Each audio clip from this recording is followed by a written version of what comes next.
Olá, a partir de agora você fica comigo e com Sérgio Everton no TV em Revista. Nós vamos mostrar tudo o que aconteceu de mais importante no Legislativo Paulista essa semana, né? Mais de 100 municípios paulistas foram beneficiados com 14 milhões e 700 mil reais em verbas do governo estadual em emendas parlamentares. A assinatura de convênios foi nesta quinta-feira no Palácio dos Bandeirantes.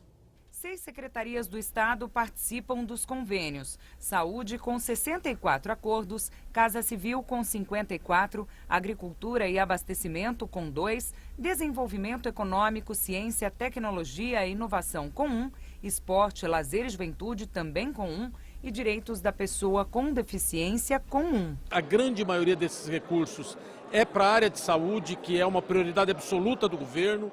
E a parceria com a Assembleia Legislativa são indicações de deputados para as suas bases, para as entidades que eles representam, para os municípios que eles trabalham, que eles foram eleitos. Então, uma parceria muito importante, com muita transparência, com interesse público. Importante é essa assinatura, que é na área da saúde. Nós estamos passando uma crise muito grande no estado de São Paulo, no Brasil. As prefeituras com muitos compromissos, folha de pagamento, educação, saúde. Então essa é fundamental, essa atitude do governador de estar atendendo as emendas, porque quem é beneficiado lá na ponta é a população. Os municípios estão enfrentando uma série de dificuldades, sobretudo por conta da crise, e esse recurso aportado pelo governo do estado vai contribuir muito para obras de infraestrutura e também, sobretudo, na área da saúde, que é a demanda mais urgente e que vai atingir efetivamente a população que mais precisa. Os recursos foram liberados através de emendas parlamentares. Só para a saúde foram 7 milhões e 100 mil reais. O cobertor financeiro está muito curto dos prefeitos.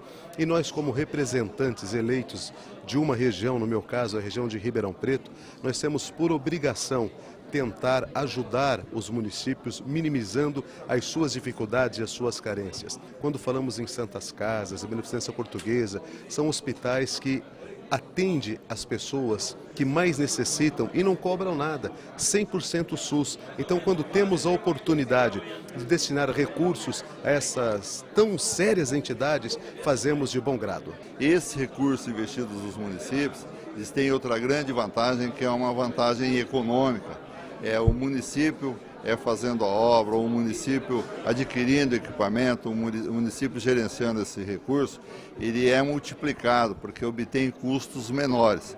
Então é uma forma muito inteligente, é uma forma muito eficaz de promover o desenvolvimento regional. Cada parlamentar da sua cidade, da sua região, no estado grande como São Paulo, com 645 municípios, conhece de perto e com mais facilidade, maior facilidade, as demandas que a cidade precisa, que a região precisa.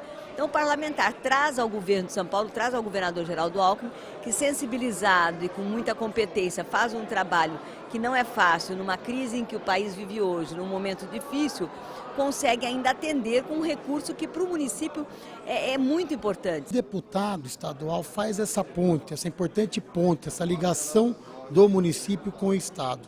Porque o deputado está na sua base, convivendo com os prefeitos, com os vereadores, com as entidades que prestam serviço e trazem essas demandas para o governo do estado, que num momento tão difícil da nossa economia, está fazendo alguns investimentos, sobretudo na área de saúde. Essa é a atividade mais nobre do deputado, levar recursos para as prefeituras das cidades onde ele é votado, atender as APAES, atender as Santas Casas, atender os asilos de idosos, levar recapeamento, levar dinheiro para a saúde.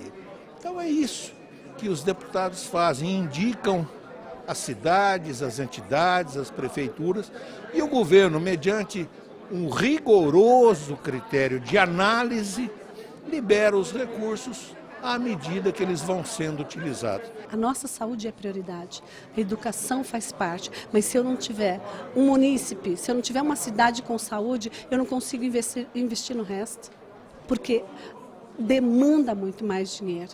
Então, atacando hoje o que mais está prejudicando todas as cidades, que é a saúde. O governador do estado, Geraldo Alckmin, discursou para os deputados e os prefeitos e prefeitas dos 108 municípios beneficiados nos 123 contratos. O recurso na ponta, né? O estado faz convênio, transfere o recurso para o município, a própria prefeitura licita, a própria prefeitura executa, gera emprego no município e ajuda as entidades assistenciais. Nosso governador, nesse momento de crise que o país está passando, que os estados e que as prefeituras estão passando, ele vem ajudar as prefeituras através dessas emendas parlamentares dos deputados. Nós precisamos ter um consenso de todos, que as emendas parlamentares são importantes para atender os municípios. Afinal, é o deputado que está próximo dos municípios. O deputado ele trabalha em regiões, né? O executivo tem um líder,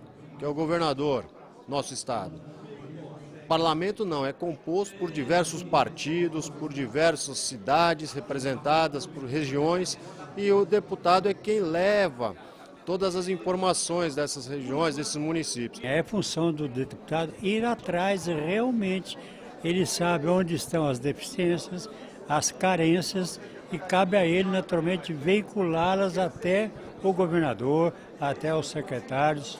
Em épocas de crise econômica nacional, os representantes de cada cidade saíram do encontro animados por levar benfeitorias para os moradores do interior e do litoral. Vamos investir na aquisição de ambulância para atender nossos pacientes do Sistema Único de Saúde. Estava realmente precisando. Na verdade, é sempre bem-vindo, né? É no município que as coisas acontecem, é no município que a população bate na porta do vereador, na porta do prefeito, e nós precisamos dar atenção para a população que precisa do nosso apoio. As metas, os objetivos e as diretrizes para o orçamento do ano que vem já estão definidas. Os deputados aprovaram em plenário a Lei de Diretrizes Orçamentárias, a LDO. Após um longo processo de discussão, o projeto de lei 249 de 2017, de autoria do governador, a LDO, foi aprovada por 55 votos sim da base governista e 9 não de parlamentares da oposição, que apresentaram voto em separado. Houve avanço na LDO a partir de algumas emendas apresentadas pela bancada do PT, como a defesa de mais recursos para as universidades públicas, a garantia também de emendas impositivas, sair desse toma lá da cá da pressão do governo em relação aos deputados. Nesse debate da LDO, outras coisas se revelaram, como o não planejamento regional no estado como um todo, e essa não prioridade, por exemplo, quando a gente fala da educação. O governo reconheceu algo importante, que diz que o recurso do pré-sal vai aumentar com o tempo, porque isso é fruto inclusive da política anterior do governo Lula, e os recursos ao longo do tempo também serão aumentados, que gostaríamos mais desde já, porque as universidades infelizmente precisam e tem uma política estadual de sucateamento. Então acho que foi um semestre para a bancada do PT também muito positivo, no enfrentamento, na oposição aqui na Assembleia Legislativa. Esperamos que no segundo semestre a gente consiga avançar ainda mais. A Lei de Diretrizes Orçamentárias recebeu 946 emendas, das quais 364, ou 38%, foram acolhidas, ressaltou o líder do governo, deputado Barros Munhoz, do PSDB. A mais importante conquista, sem dúvida alguma, foi dar um tratamento às emendas parlamentares, dar uma diretriz para o governo, para a questão das emendas parlamentares, podendo destinar até 0,2% do orçamento para o atendimento dessas emendas, se o orçamento também assim determinar. Então, eu quero dizer da minha alegria, parabenizar o presidente Cauê Macris e todas as bancadas. É realmente um dia de festa. Essa é a forma de se fazer política com seriedade, com discussão democrática. Então, eu acho que, pesando-se tudo, a Assembleia hoje viveu um dia digno do que a população de São Paulo pode esperar dela. E os deputados aprovaram também na última sessão ordinária o projeto de lei 57 de 2015, de autoria do governador Geraldo Alckmin. Pelo projeto, as empresas em débito com o governo vão ganhar desconto de até 35% das multas e também dos juros referentes a dívidas com o ICMS. A medida deve beneficiar mais de 10 mil empresas do estado. Os deputados também aprovaram a criação de 546 cargos de analista de promotoria 1. Para a função, é preciso diploma de nível superior. Memórias do Poder Legislativo, coleção do Diário Oficial desde 1800, livros especializados, obras literárias importantes e raridades.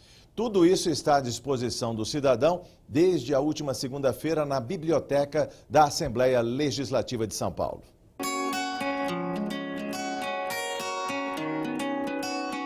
O presidente da Assembleia, deputado Cauê Macris, assinou o ato para a abertura do acervo da Biblioteca Alceu de Amoroso Lima Tristão de Ataíde, a Biblioteca da Assembleia Legislativa. São mais de 9.000 títulos à disposição da população a partir de hoje, de livros jurídicos e legislativos à literatura.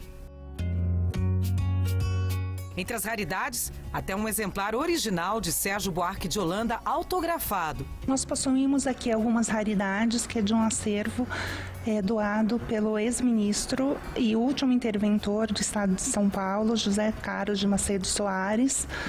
E aqui a gente tem uma obra fotografada pelo Sérgio Buarque de Holanda e Gilberto Freire. E as duas com autógrafo dos dois, né? Sim. A Biblioteca da Assembleia Legislativa de São Paulo ainda disponibiliza consultas à coleção do Diário Oficial, catalogada desde 1800, e publicações institucionais.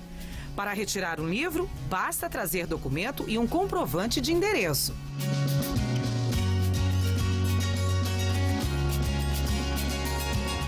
A biblioteca ficará aberta das 9 às 19 horas, de segunda a sexta-feira. Salvo feriados e algumas datas aí que a casa não abrirá e a biblioteca também não abre. E a pessoa, quando tirar o livro aqui, por quanto tempo que ela pode ficar?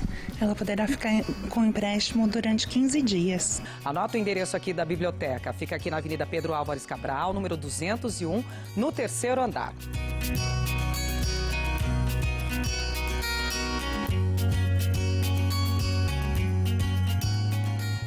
R$ 326 novos corretores de imóveis recebem o registro do Cresce em ato aqui na Assembleia Legislativa.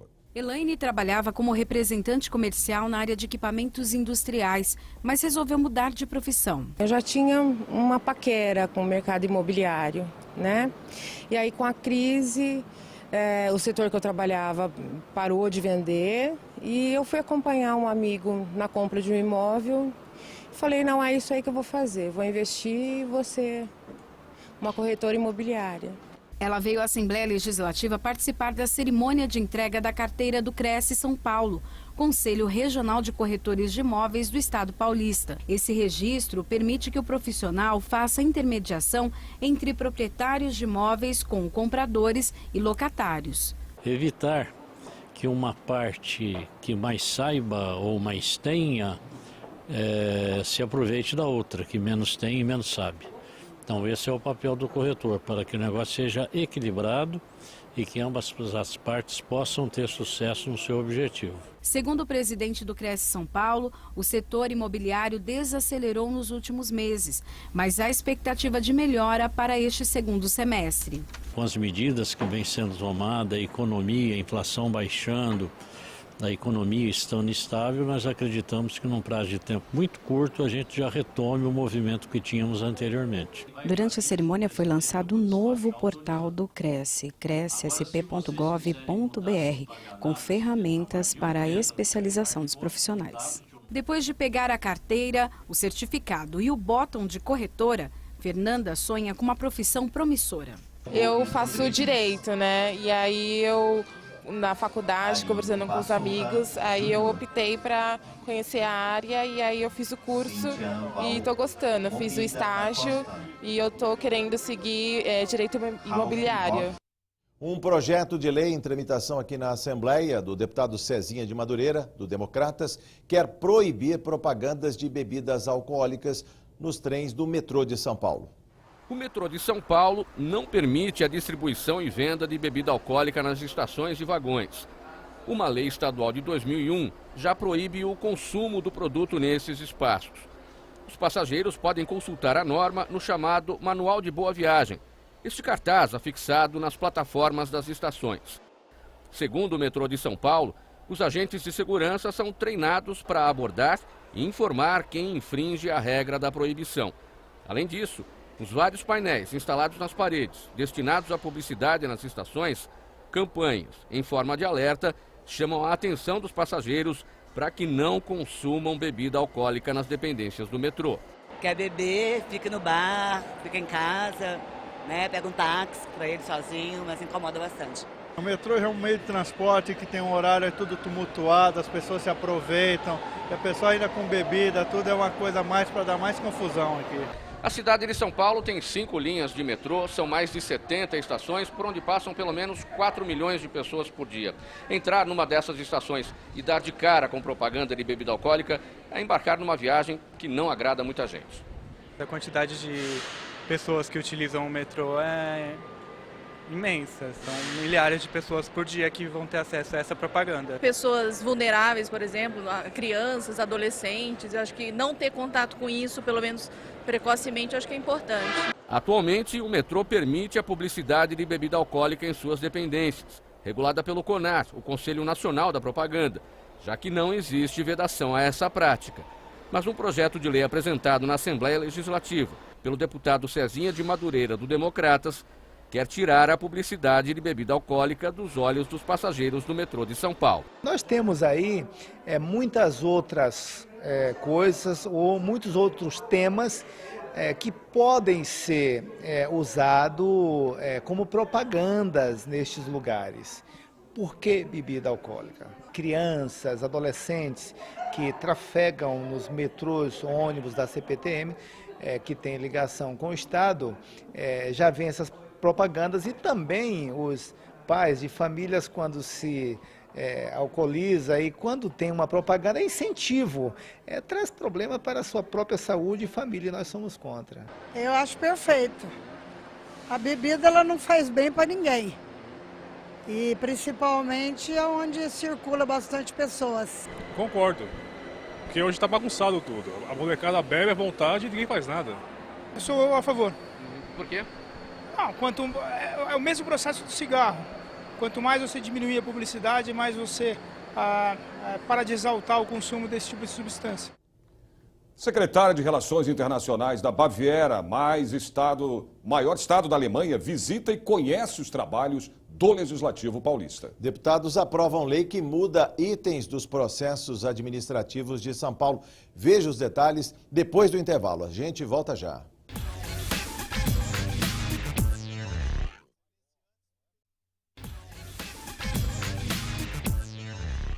A Assembleia Legislativa recebeu esta semana uma comitiva da Baviera, chefiada pela secretária de Relações Internacionais do maior estado da Alemanha. Bitmerk foi recepcionada pela presidente em exercício do Parlamento Paulista, a deputada Analice Fernandes, do PSDB. A visita aconteceu em comemoração aos 20 anos de parceria entre os estados de São Paulo e Baviera, na Alemanha.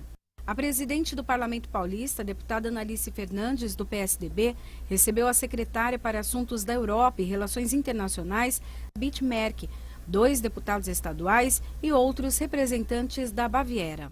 O grupo assistiu um vídeo sobre o estado de São Paulo, o funcionamento do Parlamento Paulista e a atuação dos deputados. A presidente do Parlamento Paulista apresentou os problemas que o Estado enfrenta na área ambiental com a destinação de resíduos. A Alemanha tem ações eficazes nesta área e o Parlamento Paulista quer ajuda para a elaboração de leis efetivas para que uma mudança aconteça em todo o Estado. A secretária Merck se comprometeu com a parceria legislativa e colocou à disposição dos parlamentares paulistas a Secretaria de Meio Ambiente da Baviera. E nós acreditamos que parceria não se dá somente no plano econômico, mas também no plano democrático. É isso que garante a paz no mundo. E por isso nós acreditamos que parceria e amizade entre os estados é importante, entre os parlamentos e deputados é importante, entre as pessoas, e isso pode ser uma boa base para essa paz. Também participaram desta reunião o deputado Marco Vignoli, do PSDB, e o prefeito da cidade de Taboão da Serra, Fernando Fernandes, que dividiu os problemas da cidade em relação ao lixo. Uma reunião importante, a Baviera fazendo 20 anos de relação e cooperação com o estado de São Paulo, um estado forte lá na Alemanha, que vem aqui em São Paulo fazer mais investimentos, apoiar algumas iniciativas do Estado de São Paulo. Então a gente conversou um pouco sobre meio ambiente, sobre possíveis avanços aqui numa melhora no sistema de meio ambiente do Estado de São Paulo. Além disso, pedimos apoio no combate à pobreza, no combate à vulnerabilidade social. Eles têm um trabalho muito grande nessa área dos direitos humanos, então foi uma reunião muito produtiva nesse sentido. A secretária para Assuntos da Europa e Relações Internacionais deixou uma mensagem no livro de ouro da Assembleia e recebeu uma réplica da estátua Monumento às Bandeiras de Victor Brecheret. Foi um prazer imenso, né, receber a secretária aqui no nosso parlamento, juntamente com 2 parlamentares da Baviera. E eu acredito que o convite que essa comitiva nos fez de conhecer o parlamento da Baviera e trocarmos informações, eu acho que vai ser de extrema valia para o nosso parlamento, principalmente no aprimoramento das nossas leis, das nossas legislações aqui no estado de São Paulo. Aprovado o projeto de lei que altera diversos itens dos processos administrativos tributários no estado de São Paulo. Uma novidade é a criação do PPD, o Programa de Parcelamento de Dívida para o IPVA, e o Imposto sobre Transmissão Causa-Mortes e Doação de Quaisquer Bens ou Direitos. Entre as alterações estão a apresentação de provas no processo administrativo tributário, chamado de lançamento de ofício, e que devem ser feitas com o auto de infração e com a defesa. Outra mudança é a vedação do exercício da função de julgar. Proibição, por exemplo, para quem tenha atuado no exercício da fiscalização direta do tributo. O deputado Barros Munhoz, líder do governo na Assembleia Legislativa, comentou a importância da lei, que segue para a sanção do governador Geraldo Alckmin e que pretende melhorar a arrecadação no estado com medidas que abrangem também o parcelamento em até 18 meses de débitos de multas, punitiva e moratória do IPVA, o Imposto sobre a Propriedade de Veículos Automotores, e também para o ITCMDA, o Imposto sobre Transmissão, Causa-Mortes e Doação. Esse projeto visa, acima de tudo, tornar mais justa a arrecadação do ICMS, agilizar o funcionamento do Tribunal de Impostos e Taxas, para que São Paulo arrecade mais sem aumentar imposto. Enfim, diminuindo multa no caso do IPVA, aumentando a isenção de IPVA, não apenas para deficientes físicos, mas portadores de outro tipo de deficiência. Enfim, é um projeto, é um mix de assuntos, todos direcionados a melhorar a arrecadação do Estado de São Paulo, para que o Estado tenha melhores condições de cumprir as suas finalidades principais: saúde, educação, segurança, habitação e tudo mais. Além do programa de parcelamento de débitos, o projeto de lei prevê também a isenção do pagamento do IPVA para pessoas com deficiência visual, mental severa ou profunda, além de autistas. Hoje, o benefício é concedido só para pessoas com deficiência física.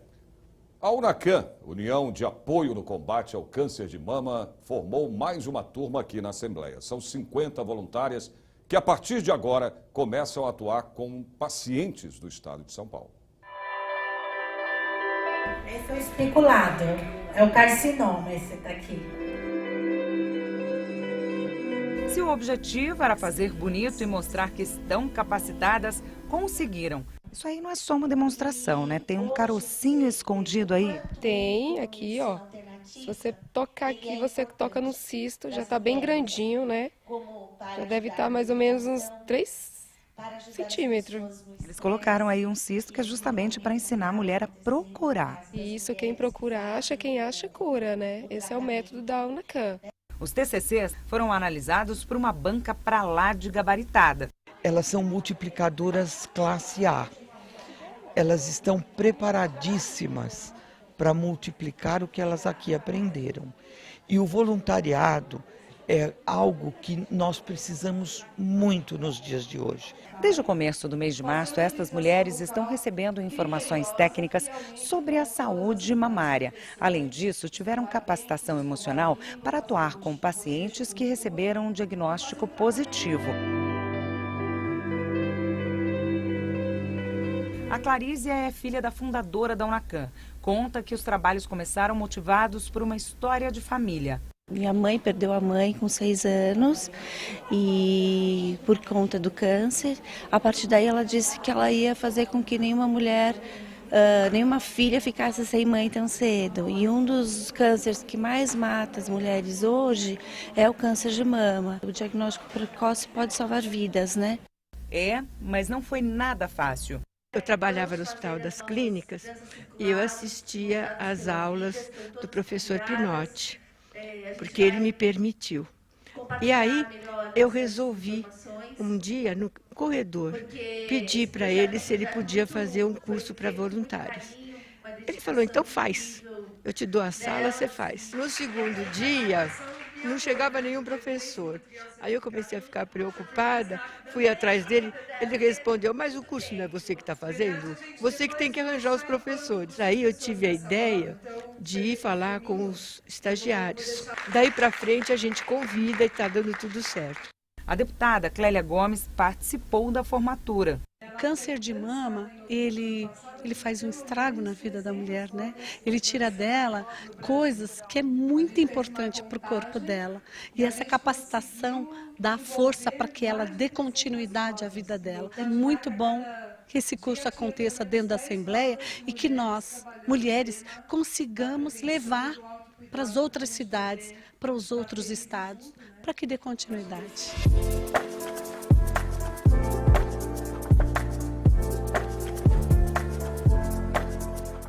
A Comissão de Saúde da Assembleia debateu propostas para solucionar a crise do Hospital Universitário São Paulo. Projetos como o que institui medidas para o enfrentamento da obesidade infantil, o que obriga os estabelecimentos públicos e privados a dispor de aviso sonoro em sala de espera para a chamada de atendimento médico e a que cria a política de atendimento à gestante no Estado foram aprovados. 2 moções do deputado Luiz Carlos Goldin, do Solidariedade, também receberam voto favorável. Elas pedem que o presidente da República determine ao Ministério da Saúde que realize repasses permanentes de recursos financeiros às APAES por intermédio do SUS e a adoção de medidas administrativas para que seja restabelecido o pagamento de procedimentos realizados pela Clínica de Nefrologia do Alto Tietê, que sofreu corte de R$1 milhão. A Comissão de Saúde deu oportunidade para que representantes da Unifesp atualizassem a situação do Hospital São Paulo. Essa aluna de medicina contou que os atendimentos já foram reduzidos, tanto os de urgência quanto os de cirurgias eletivas. A comissão aguarda uma resposta do Ministério da Saúde para uma reunião com o objetivo de expor a situação da Unifesp, Hospital São Paulo, e então encontrar uma solução. Nós entendemos que a Comissão de Saúde do maior parlamento estadual tem responsabilidade em relação ao que acontece com o Hospital São Paulo, tanto no sentido de interceder junto ao governo federal para que as audiências ocorram e o financiamento volte a existir, da mesma forma que é preciso abrir um diálogo com o governo estadual e com o secretário de Estado da Saúde para sabermos se tudo aquilo que poderia ser feito no Estado já vem sendo feito. O presidente da Comissão de Saúde é o deputado Cezinha de Madureira, do Democratas. Foi uma reunião produtiva, com muitas discussões importantes, falando aqui também sobre a farmácia popular e vários outros itens que, na volta aos trabalhos, nós iremos discutir aqui como uma agenda produtiva da Comissão de Saúde com o governador para levantarmos aí uma questão de muito pedido de ambulância dos municípios, principalmente os municípios menores, para nós avaliarmos o que a comissão pode ajudar a população do estado de São Paulo. O projeto de autoria dele, que garante às gestantes de alto risco internação em hospitais particulares com custeio do Estado quando não houver leito na rede pública, também foi aprovado. Por que não a rede particular não fazer esse atendimento e salvar uma vida? Uma outra decisão importante tomada pelos deputados da Comissão de Saúde foi a aprovação do requerimento que solicita a presença de autoridades do Instituto Butantan para prestar esclarecimentos sobre supostas irregularidades em contratos assinados pelo Instituto. Ainda não há data definida para a convocação do presidente da Fundação, André Franco Montoro Filho, e do presidente do Instituto Butantan, Jorge Calil. Moradores do extremo sul de São Paulo reivindicam a retomada das obras da estação Varginha da CPTM, que foram paralisadas. O deputado Enio Tato, do PT, foi visitar o canteiro de obras. Desde 2005, a partir da desativação do trem Varginha, diariamente milhares de moradores da Vila Varginha e dos bairros Grajaú e Jardim São Bernardo têm dificuldades para usar o transporte público na região. A população cobrou e reivindicou melhorias e acesso, e a prefeitura inaugurou o terminal de ônibus Varginha. Mas o problema não foi resolvido. A demanda é muito grande na região e, por dia, milhares de moradores perdem horas para se locomover. Em 2013, o governo do estado fez desapropriações e deu início às obras para uma linha de trem, mas não foram concluídas. Então nós só vamos parar quando nós viermos aqui, num outro encontro desse, inaugurar o trem em funcionamento. Moradores da Zona Sul de São Paulo vieram até esta região fazer um ato pacífico, conhecido como Movimento Trem de Varginha Já. Esta obra é de suma importância aqui para a nossa região. A população nos cobra todos os dias como liderança local que essa obra seja concluída. Começamos em 2010 a luta por esta obra, foi licitada, a obra começou e parou. Por isso a gente estamos aqui representando um clamor popular que essa obra volte o mais rápido possível. O deputado Enio Tato acompanha há anos a situação dos moradores da região e compareceu no ato pacífico em apoio à população da Zona Sul de São Paulo. Essa luta aqui é para a retomada do trem até aqui no Varginha, para atender essa população tão carente e que vai ajudar também no trânsito. À medida que você coloca o trem até aqui, você tira ônibus do trânsito, você tira carros do trânsito, então é muito importante. Nós cobramos o governo do estado. Fiz reunião com as lideranças daqui na CPTM. Usei a tribuna da Assembleia, mas não tivemos nenhuma resposta. Então é colocar a população na rua. Então essa é uma das muitas manifestações que a gente vai fazer até serem concluídas as obras. A gente não vai parar. E a população criou esse movimento Trem Varginha Já, que você está vendo já que é um sucesso. Por quê? Por causa da necessidade. Um projeto em tramitação aqui na Assembleia Legislativa prevê a isenção do ICMS para compra e manutenção de equipamentos para pessoas com algum tipo de deficiência. O projeto é de autoria do deputado Teonílio Barba, do PT. Não é qualquer um que entende desses códigos aí na tela. Leonardo trabalha agora neste software que dá agilidade de comunicação a pessoas com deficiência visual. Ele nasceu cego, mas isso não o atrapalhou de se formar em análise de sistemas e se pós-graduar em marketing. Mas para isso, ele precisou de equipamentos como este leitor de livros digitais. Furava de cima do seu corcel de altero o dragão do liberalismo que se estorcia vomitando a carta. Esse aparelho tão importante para Leonardo custou R$ 2.800.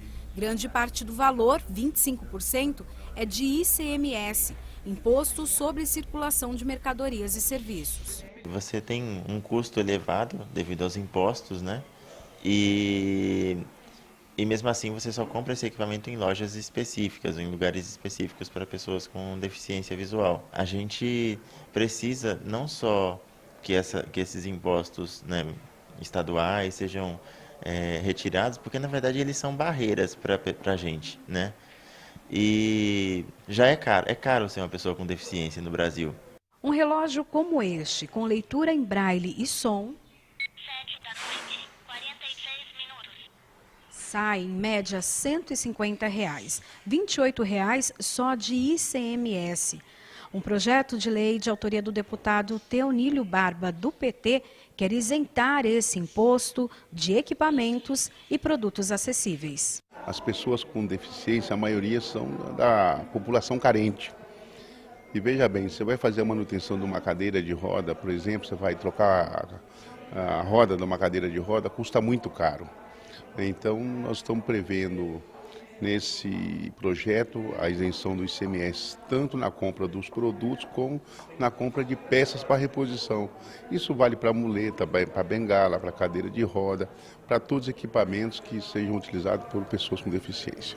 Segundo o projeto de lei 969 de 2016, ficam isentos da carga tributária de ICMS os equipamentos de adaptação, acessibilidade, locomoção, livros em braille, equipamentos de tecnologia que atendam a pessoa com deficiência, física, mental e visual, além de peças para manutenção. Se enquadram também neste projeto de lei pessoas que sofreram acidente vascular cerebral, traumatismo crânioencefálico, síndromes, tumores e diagnósticos que afetem o sistema nervoso central. Na compra será exigido documento que comprove a deficiência. Alberto é especialista em tecnologia assistiva da Associação Laramara, que dá assistência à pessoa com deficiência visual. Ele acredita que se o projeto virar lei, vai ajudar muita gente. Caso haja redução desses tributos, caso haja a isenção desses tributos, facilitaria não só o atendimento que Laramara presta, mas também como dezenas de outras entidades do estado de São Paulo, e também acarretaria em maior possibilidade para a própria pessoa com deficiência em seu dia a dia ter acesso a esses produtos, a essas tecnologias que por si só são tão caras, não é? Em relação aos seus valores financeiros e que tanto auxiliam a pessoa com deficiência visual. Patologias em virtude de acidente de trabalho ou laboral vão ter prioridade na isenção de que se refere a lei. O TV em Revista faz mais uma pausa agora. Depois do intervalo, você vai ver que o diretor-presidente do Detran de São Paulo está fazendo para acabar com as fraudes na emissão de carteiras de habilitação. E um projeto em tramitação na casa obriga o governo a ressarcir gastos com medicamentos e exames de pacientes que não tiveram acesso nas unidades públicas de saúde. Voltamos já já.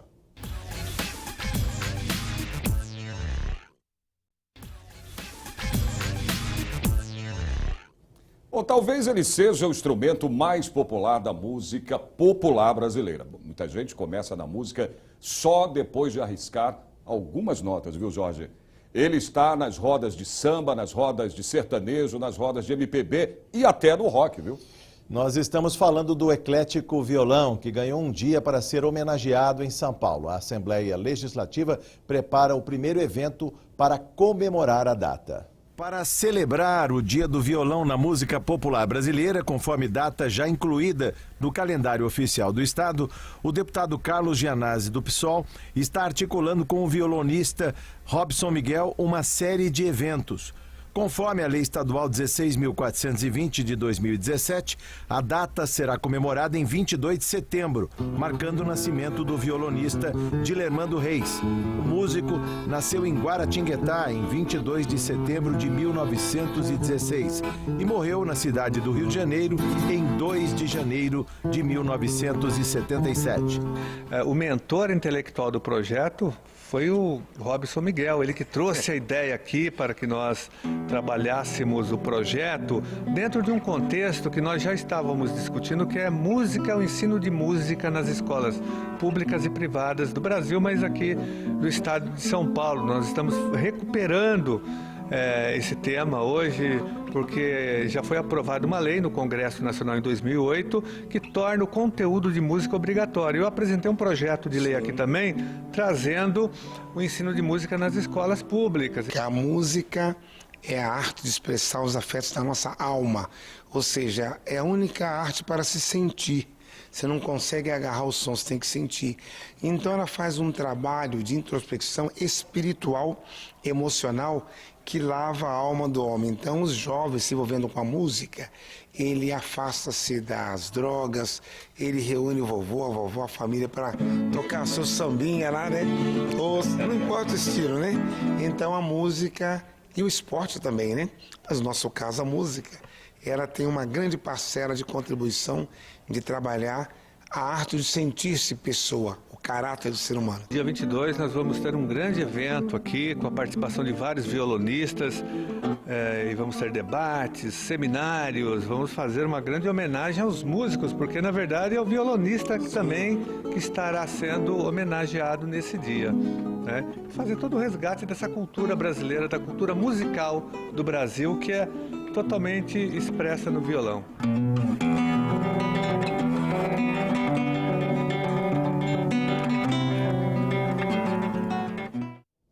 Os deputados da CPI do Detran aprovaram várias medidas na última sessão antes do recesso parlamentar. Entre elas, a convocação do delegado Mário José Gonçalves, da Polícia Civil de Bebedouro, interior do estado, que vai falar sobre a Operação Delta Fake, que investiga o envolvimento de funcionários do Detran e do Centro de Formação de Condutores na venda de carteiras de habilitação.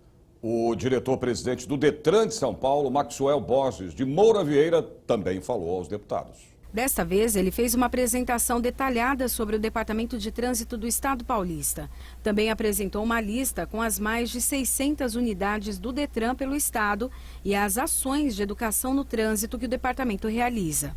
O Detran São Paulo implantou um sistema de modernização para melhorar o atendimento ao cidadão, também para impedir que fraudes aconteçam, principalmente na emissão de carteiras de habilitação. Hoje todo o nosso processo ele é digitalizado, ele é eletrônico, então a gente está buscando cada vez mais trazer segurança para esse processo de habilitação e que o cidadão ele possa fazer aí um processo de qualidade. Então o que a gente busca lá no Detran é trazer segurança e que nenhum tipo de irregularidade aconteça em nenhum dos processos do Detran de São Paulo. A discussão que se tinha aqui na CPI era que nem todos os deputados conheciam a função do Detran e as suas diretorias. Eu acho que hoje essa questão fica claro. Agora nós queremos saber como é que fica cada diretoria dessa, porque tudo quanto é poste pode estar tirando pontuação de infratores de trânsito.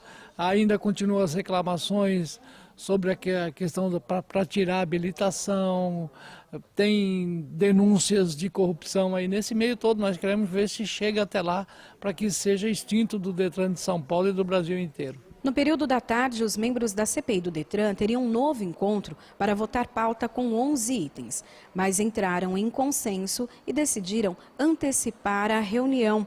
Continuaram os trabalhos.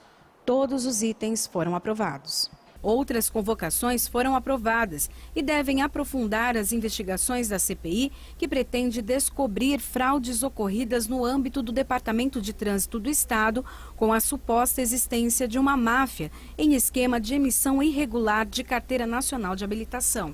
Eu acredito que ter aqui o diretor de habilitação, que é eventualmente quem emite as carteiras, sem dúvida será talvez um momento mais, até o presente momento da comissão, um momento mais importante, até porque a gente vai entender como é que ocorreu as fraudes que foram apresentadas, que teve matérias em todos os cantos do estado de São Paulo, mas ainda temos muitas coisas pela frente. Os deputados estão apresentando vários requerimentos de convite, convocação, apresentação de requerimentos, de operações já feitas pela Polícia Civil, pelo Ministério Público. Então tem um trabalho longo pela frente, mas a CPI está toda semana tendo reunião, com quórum. Isso acaba deixando a gente mais animado para poder seguir o trabalho. Essa foi a última reunião da CPI Detran, presidida pelo deputado Caio França, do PSB, antes do recesso parlamentar.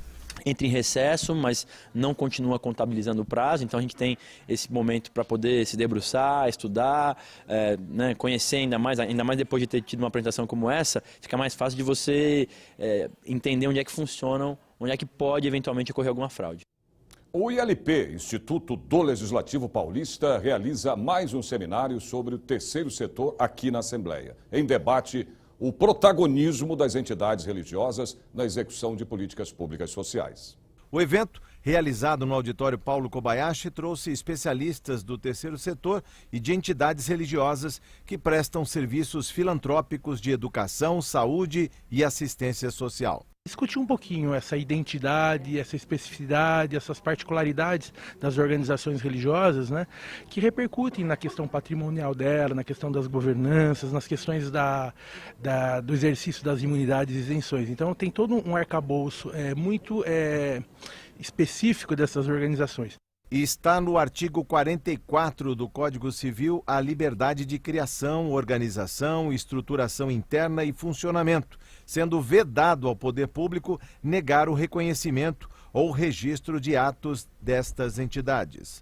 A igreja, como um todo, ela sempre foi filantrópica. Então, ela participa ativamente do terceiro setor. Isso há muitos anos, foi ela que começou, inclusive, no Brasil. Então, é muito importante para que as entidades do terceiro setor entendam o protagonismo das organizações religiosas na execução das políticas públicas. A profissionalização da equipe tem melhorado o funcionamento das associações religiosas, mas simplificar os procedimentos é uma necessidade.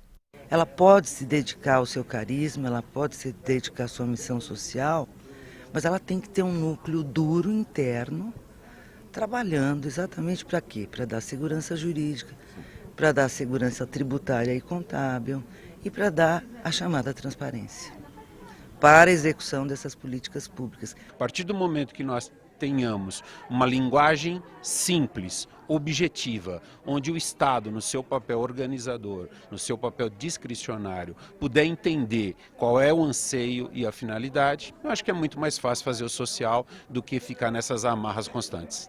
Não é difícil achar quem já foi a um posto de saúde público à procura de um remédio que deveria ser dado de graça, mas não encontrou nada. Bom, diante dessa grave situação, o deputado Geraldo Cruz, do PT, apresentou um projeto de lei que obriga o governo a ressarcir os gastos dos pacientes com medicamentos e exames que não tiveram acesso nas unidades públicas de saúde. Hélio caiu de uma laje no ano passado enquanto fazia reparos na parte elétrica. Teve traumatismo craniano e quebrou uma vértebra da coluna. Foi atendido por um hospital público. Depois da alta, ainda precisou fazer uma tomografia, mas pagou por ela. Ele também pagou pela medicação, porque não encontrou os remédios para a dor no sistema público de saúde. Eu precisava tomar remédio caro, que era o Tramol, custava média de R$100 cada medicamento, eu comprei, gastei na média uns R$500 de remédio. Pesou quanto? Como no seu orçamento? Pesou? Pesou, bem dizer, quase mais que a metade do salário mínimo, né? Então, para mim, quebrou um pouco as pernas, porque você recebendo do INSS, só o salário mínimo que eles pagam para mim. Aí vai de 500 pau de remédio. Fica o quê? 300 conto. Então não dá. Um projeto de lei de autoria do deputado Geraldo Cruz, do PT, quer criar o programa Nota Fiscal da Saúde para garantir o ressarcimento de gastos com medicamentos e exames na rede particular quando o cidadão não consegue acesso na rede pública de saúde. Por meio do projeto de lei 329 de 2017, essa devolução vai ser em forma de créditos do Tesouro do Estado e poderá ser usado para reduzir o valor de impostos e taxas públicas.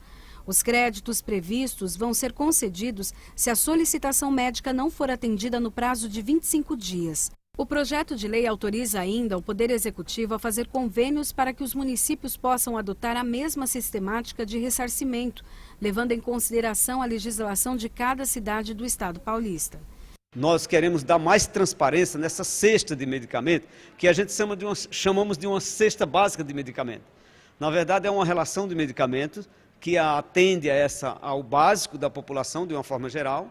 Não é nem um medicamento caro, são medicamentos em preços bem populares, que é dever do Estado garantir esse remédio lá. E não garante, nós estamos querendo, através dessa lei, criar um instrumento para que a população possa fiscalizar mais. A importância dos pets na nossa vida. Quanto tempo você consegue ficar sem conviver com seu bichinho de estimação? Já pensou em levar os nossos melhores amigos ao trabalho? Olha, Jorge, já tem muita empresa aí promovendo o Dia da integração entre funcionários e pets. Uma pesquisa americana comprovou que os animais no ambiente de trabalho reduzem o estresse e aumentam a produtividade. E, é claro, não deixam a gente sentir saudades deles, né, Sérgio? Exatamente. Falar do amor dos brasileiros pelos animais não é nada difícil. Entender esse sentimento é ainda mais fácil. Marcela é uma delas. Como todos os dias, vem cedo para o trabalho. Mas hoje é diferente.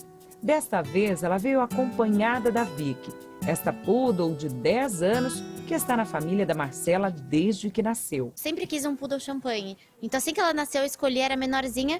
Hoje, esta multinacional do setor de alimentos abriu pela primeira vez o complexo de escritórios no Brasil para receber os bichinhos de estimação dos funcionários. São animais domésticos de vários tamanhos, várias cores e personalidades muito diferentes. Gatos, cachorros, Tudo isso dentro de uma empresa em São Paulo, no horário do expediente. Será que dá certo? Harmonia entre os colaboradores.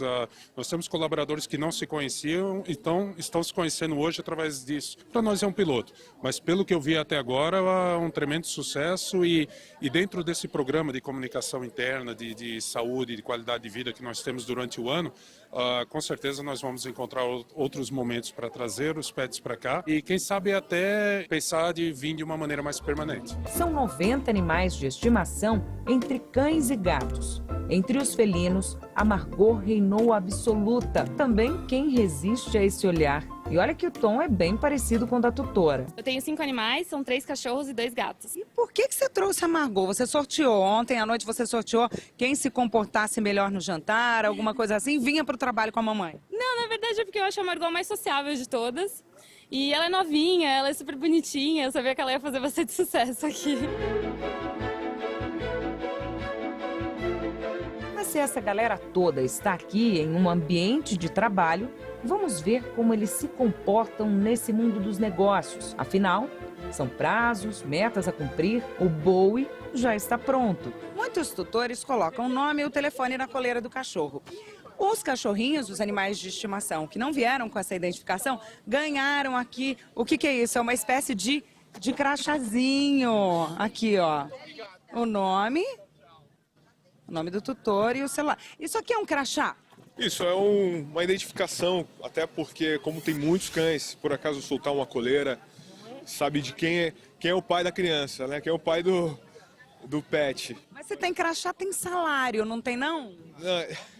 Então, boa ideia, eu não tinha pensado nisso. É que na verdade ele é menor aprendiz ainda, né? Não teve uma contratação, se ele é CLT registrado, registro em carteira, PJ, ainda não teve a definição. Ainda não, mas eu sei que ele está aí negociando o salário aí, apesar de ser menor aprendiz. Tá? E com certeza faz os colegas felizes, né? Assim, se for para esse cargo, ele já está aceito. Não, faz. Ele cumpre bem o papel dele, ele veste a camisa da empresa. Os vestígios da invasão pet estão por toda parte do escritório. E por aqui, o famoso papo do corredor não podia ser sobre outro assunto. Hoje é um assunto de mamãe, assim, de comadre. O que ela come, o que ela faz? O que vocês estavam falando aqui? Conta um pouquinho pra gente. Você estava falando da Meg. Eu estava falando que elas ficaram amigas. Você estava falando aqui que ela tá sofrendo bullying. Por quê? Porque todo mundo fala, ela é brava, daí não querem chegar perto dela só porque ela é grande. Eu achei que ela fosse destruir o escritório, mas ela tá super bem. Não fez nada, não comeu nenhum papel, lixeira, tá tudo intacto? Tudo inteiro. Nenhum material de reunião, algum relatório pro chefe, não comeu nada? Nada. Tudo intacto? Tudo intacto. Tá tudo inteirinho lá em cima. Uma pesquisa norte-americana concluiu que cães no ambiente de trabalho podem reduzir o estresse e fazer com que o emprego seja mais satisfatório aos funcionários. O levantamento ouviu 550 pessoas que conviveram com 30 animais. Em uma semana, os cientistas compararam os empregados que levaram os cachorros, os que não levaram e os que não tinham pets. Ao longo do dia, os funcionários preenchiam questionários que avaliavam o estresse, a satisfação, o comprometimento organizacional e apoio. O resultado por lá também se vê aqui. Em cada rosto, um sorriso pra lá de largo. E o trabalho não para, mas é só esticar a mão que dá para ter uma troca de carinho. Sensação de felicidade e bem-estar para o cão e o dono. O dia tá ótimo, é maravilhoso trabalhar e receber um carinho no meio do dia. Ele chega perto de você, juntinho, separa um pouco, brinca e volta pro trabalho. Tá sendo maravilhoso. A Samantha mora só com a pequena Nina. Apela para a mãe quando precisa passar muito tempo fora de casa. Detesta a ideia de que a cachorra está sozinha, trancada dentro de um apartamento. Aí quando tem que ficar até mais tarde no trabalho, os amigos chamam para um happy hour. Se a Nina está em casa, primeiro os cuidados com a Nina. Primeiro os cuidados com a Nina. Passo em casa, dou comida, água, faço um carinho, fico um pouquinho com ela, depois eu saio. Agora, se eu for sair, já for planejado, daí eu deixo com a minha mãe ou com a minha irmã. Justamente para a Nina não ficar sozinha muito tempo em casa. E a Samantha estava me contando que ela tem também alguns truquezinhos para a Nina não ficar no escuro. Como é que é? Você deixa até a luz acesa para ela. Eu deixo a luz acesa quando eu saio assim mais tarde, que eu sei que vai escurecer, mas ela fica super bem. Deixo assim os brinquedinhos, água, tudo certinho.